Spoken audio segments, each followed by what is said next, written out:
हम जैसे साधारण लोगों के जीवन में संकट आता है तो समझ में आता है, पर यहां तो इतने बड़े सम्राट के जीवन में संकट आ गया,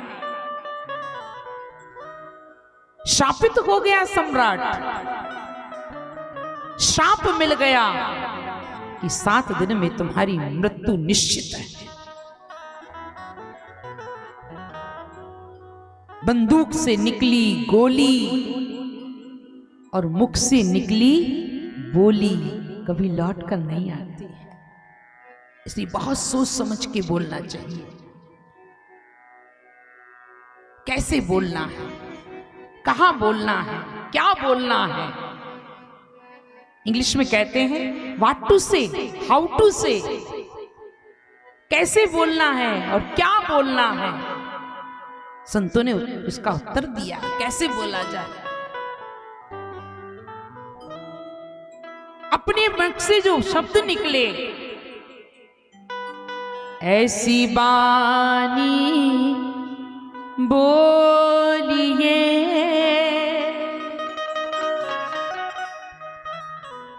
मन का पाखो,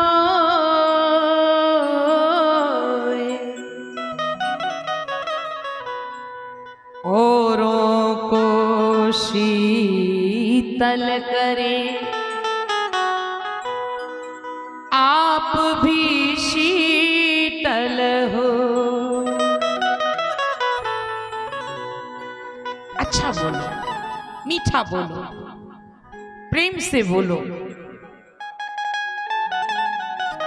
ये वाणी में बड़ी शक्ति है।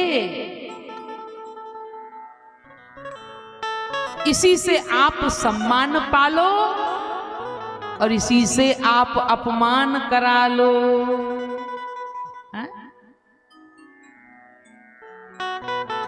संत की शरण में आने के बाद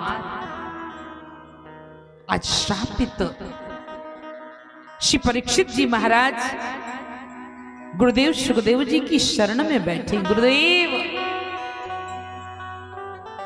मेरे जीवन के मात्र 7 दिन शेष है।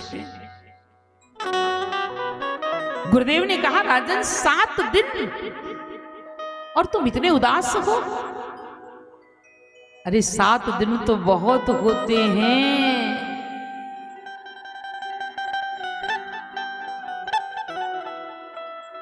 दुख आया तो संत की शरण में बैठ के दुख बताने लगे। घर में हो गई खटपट, चलो बाबा के मठ पर।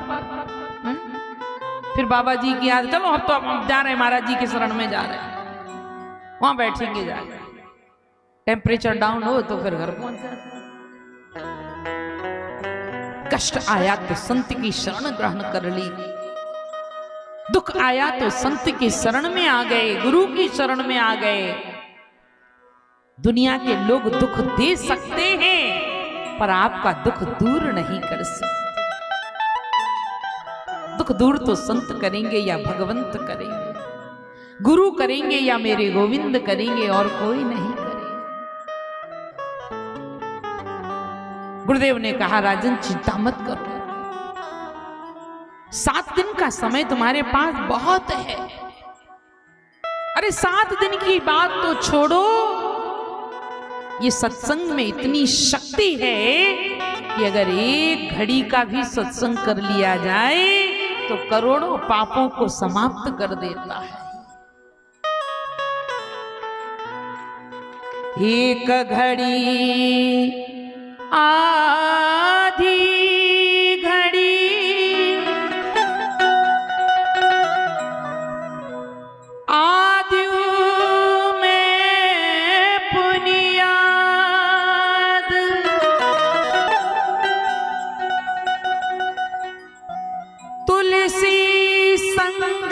साधु की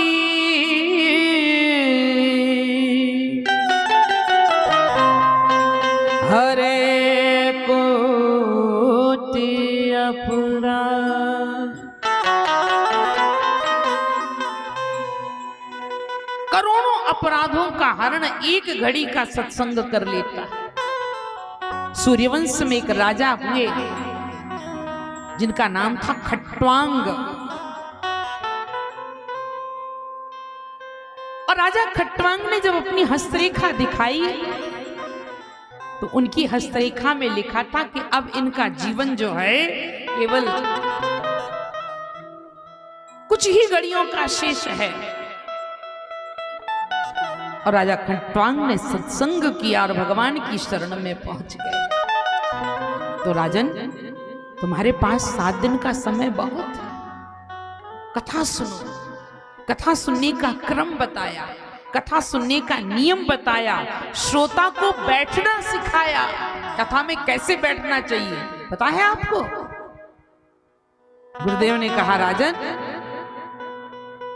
अगर श्रोता इन नियमों का पालन करके कथा सुनता है तो निश्चित रूप से उसके जीवन के सारे संकट दूर हो जाते हैं।